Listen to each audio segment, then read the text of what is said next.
Jeff, are we sleepwalking into nuclear conflict, or are we exaggerating the threat? What do you think? There's no doubt we are at the brink of a nuclear war.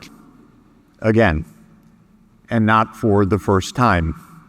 60 years ago, this month, or in October, we were at the hair's breadth of nuclear conflict.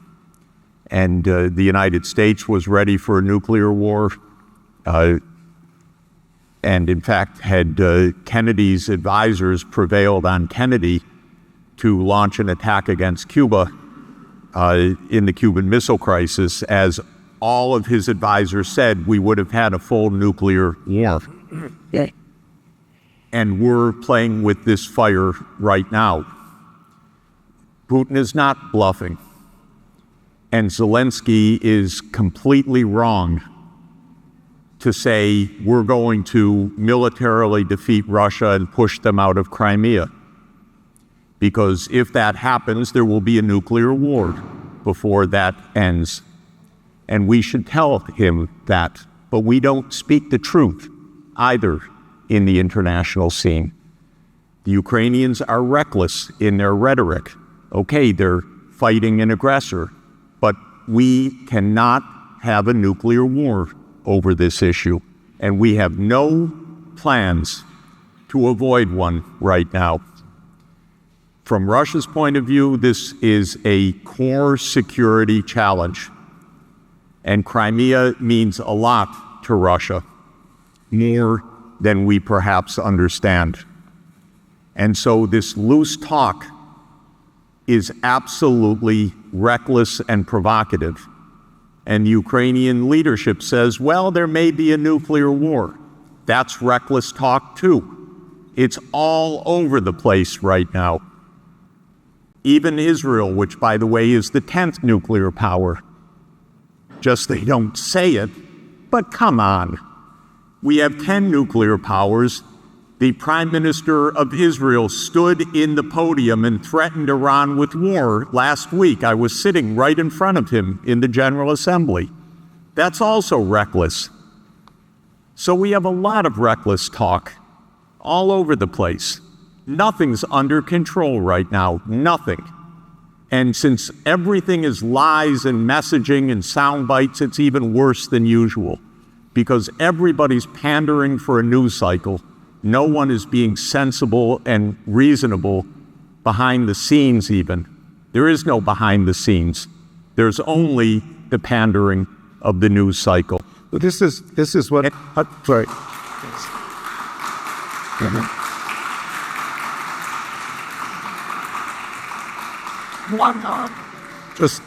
Just to follow up, if I can, because as I remember the Cuban Missile Crisis, which we still debate, basically there was a kind of secret deal, private deal, between the Americans and Khrushchev, so that the Russians, the Soviets, pulled their missiles out, and we pulled our missiles out of Turkey. Yes. And we pretended that had nothing to do with anything. Right. Do you see that, is there a potential for this kind of conversation in the current conflict? Or, as you say, do you think people are just talking past one another? I mean, is there serious diplomacy? I don't know. Yes. I mean, going on. Yeah. The best book written on this topic was written a couple of years ago called Gambling with Armageddon by the historian Martin Sherwin. I recommend everybody read it. It's brilliant. He passed away the following year. He had spent his whole life on nuclear diplomacy. And this is absolutely the most remarkable hour-by-hour account of what happened in the Cuban Missile Crisis. The Cuban Missile Crisis was ended by compromise.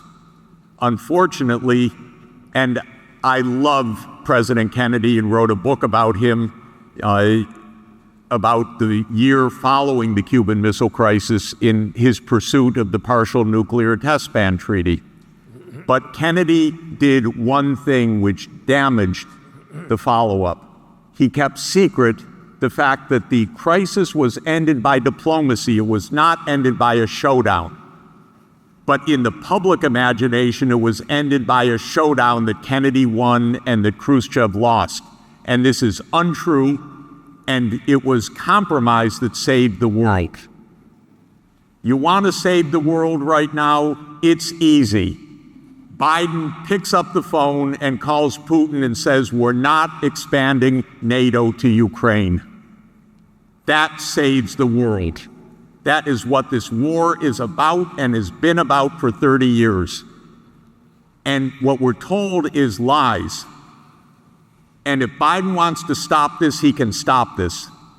But they don't want to stop it because it has been a project of the U.S. government to expand NATO since 1992, and a project of American neoconservatives to absolutely expand American power everywhere in the world since 2002. And so we're in a crisis because we have nuclear superpowers confronting each other over core security issues and not telling the truth about it. NATO has no business being in the Black Sea, in Crimea, in Georgia. It's reckless, and the Europeans know it, but they won't say it, because European leaders have told me this for years, how much they disagreed with George W. Bush Jr. in 2008 in Bucharest when he pushed NATO enlargement. They knew it was reckless. But Europe doesn't speak up against the United States. But it did that. That's the biggest problem. We need Europe to be Europe and to defend its own interest. And Europe's interest is to tell the United States, stop pushing so dangerously. This would make a huge difference. 朋友都知道我是很挑剔的，防晒乳我选 KS 皇家呵护抗光清爽高防晒凝露，因为它有媲美蓝光神盾的抓藻植萃，保护我在阳光下延缓肌肤老化，维持青春弹力，可以防御工作环境里的3C 商品，各种光源对肌肤的伤害，擦起来清爽不黏腻。我特别喜欢它做到海洋友善。365天，天天抗光抗老化，是我的保养日常。你呢？呵护您，呵护全家人，专属你的 KS Royal Care 抗光清爽高防晒凝露。